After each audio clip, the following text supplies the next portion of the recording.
Hello everybody, welcome back for some more Tekken 3. Last time we did Xiaoyu. This time, Eddie. I was trying to think, because I just don't really want to play Nina. I don't know, like Nina's just one of those ones I just never really want to play. I know she's going to give me so much grief.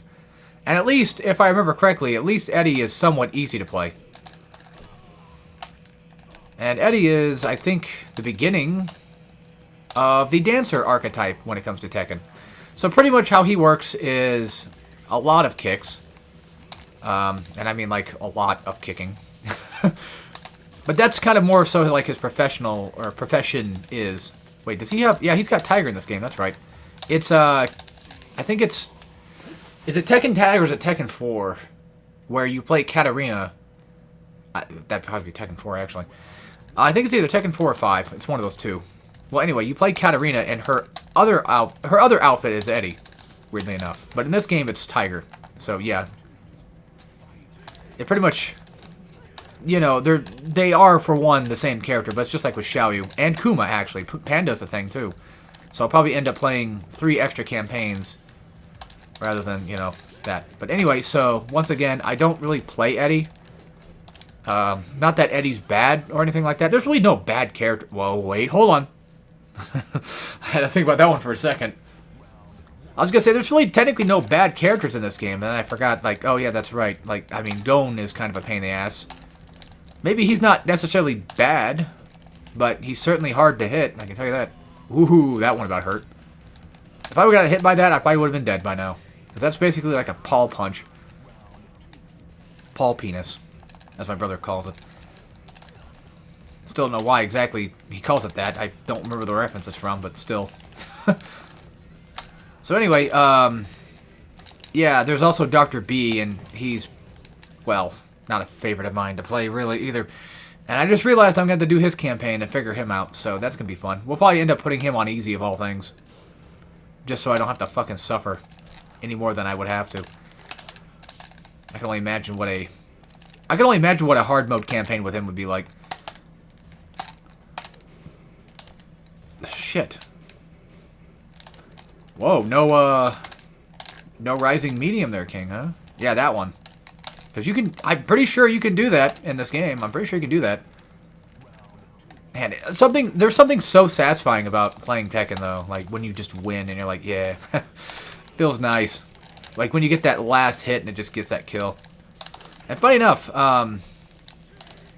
these games back then, like, if you had a character like Paul that had, like, that really strong punch, or just a character with technically a power hitting punch, because a lot of characters have it, like King's right there, for example, you know, that one does a bit of damage. Whoa. Hold on. Whoa. I don't know what just happened. I just lost consciousness there for a second. That happens a lot, where just all of a sudden everything just randomly gets dizzy, and I think I'm dying. But anyway, so, yeah, so, I just had a stroke. God damn it, can you fucking speak? Figure out what you're gonna say. Oh yeah, so like characters have like that power move thing or whatever, and then you get to like Tekken Tag 2, and it's just, god damn, the health bars just get deleted in that game. But then like nowadays, you know, with Tekken 7 and Tekken 8, I feel like there's a lot of moves that do, you know, they balanced it a lot better, I feel, nowadays, probably.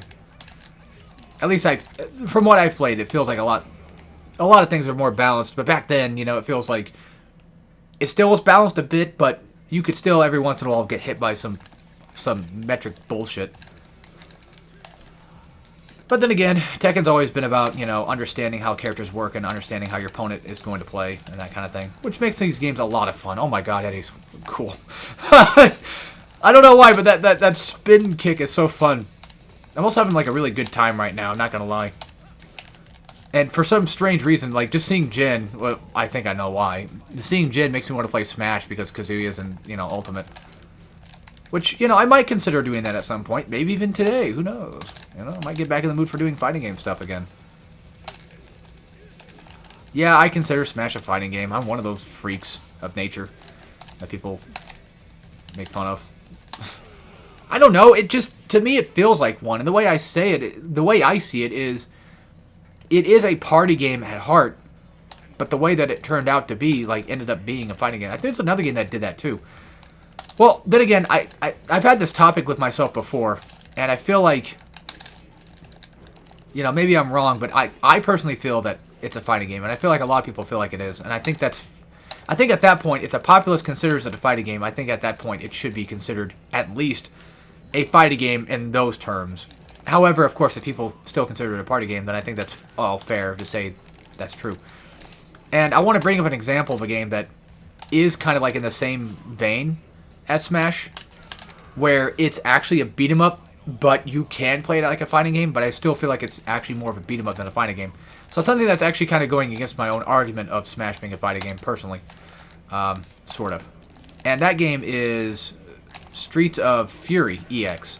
So it's that game that ended up having Nostalgia Critic of all people in it. For some reason, I don't know why, that's why I bought it for, to be fair. Because, you know, huge Nostalgia Critic fan, of course. And, that's just my name on Twitter. It's more so a joke. Like, I don't hate the Nostalgia Critic or anything like that. It's, you know, I used to watch him back then, and then I kind of stopped watching him. That's kind of the joke. But anyway, so yeah, it had Nostalgia Critic in it, and in all technicality, it is a beat 'em up through and through, right? Much like you could say, like, Streets of Rage. And to be fair, fighting games, you know, they came from beat 'em ups. Like, fighting games probably wouldn't be here if it wasn't for beat 'em ups, to be fair. So, in all technicality, you know, you could theoretically say, like, oh, well, beat 'em ups are a fighting game, but it really depends on, like, what we mean by fighting game. And typically, in this case, I mean traditional. Like what we're doing right now. Like me versus this character. Or me versus an opponent, like an actual player, you know, that kind of thing. And Streets of Fury EX... Oh, I keep calling it EX. Streets of Fury is a beat-em-up, live-action beat-em-up game in which you could actually play against another opponent in a fighting game sort of style. And at that point, like, to me, it's like, I don't consider it a fighting game. Like, yes, I mean, I would, okay, if I was doing a fighting game marathon and I wanted to play all my fighting games that I own, which I've thought about doing before, just for a fun little stream thing. We'll see if it happens ever, but anyway. I thought about doing that, and I would consider Streets of Fury in that slot of things that I could do. Even though it is just an optional game mode. Which I think there's another game that's done that before, right? Where there's like a game out there that has an optional game mode where you can play as a fighting game. Yeah. I think it was like a NES or Super Nintendo game. I don't remember. It was like one of the older games back then, I feel. That's gotta be it. I just can't remember what it was. Because I know Sailor Moon had a fighting game. And I could have sworn there was like a Sailor Moon game that did that. Like had a secret mode for it. For some reason my brain's telling me like it's some type of Magical Girl game. And I like Magical Girl stuff, so, you know. You'd think I would know, but I don't in this case. Damn, this character fucking kicks ass. It's so much fun. I mean, hell, Xiaoyu's kind of fun, too. Like, there's such a good flow with this game that it just makes this game so fun to play. Which, again, I like Tekken 2 a lot, right? But a game like this, like, it just flows so well. And I enjoy that. But anyway, so yeah, Streets of Fury is, in my opinion, still a beat-em-up as it is, and not really a fighting game. Because, like, that's kind of the whole thing. It just has a mode where you can play in a fighting game style. But then again, you could say, well, so did Smash.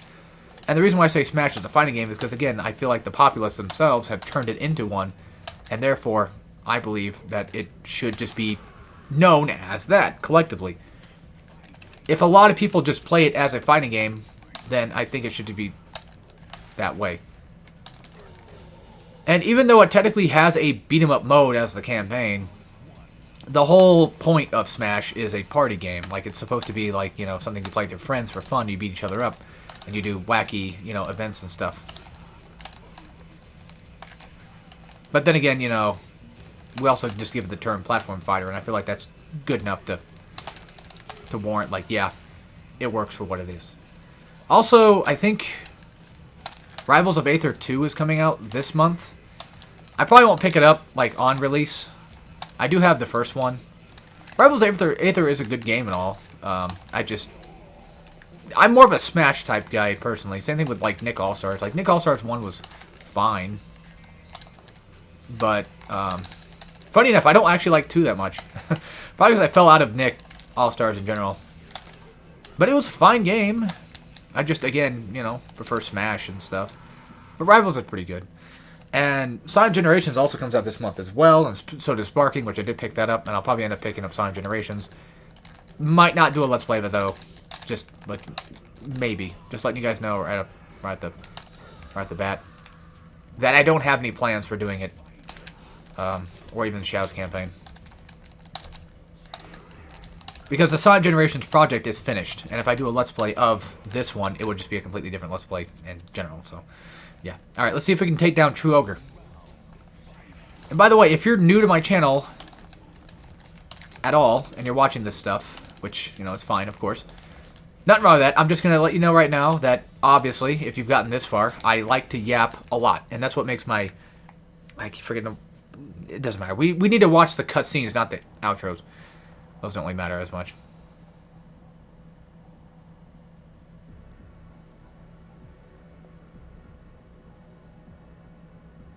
Oh yeah, that's like an alternate skin I think you can wear too. Alternate costume.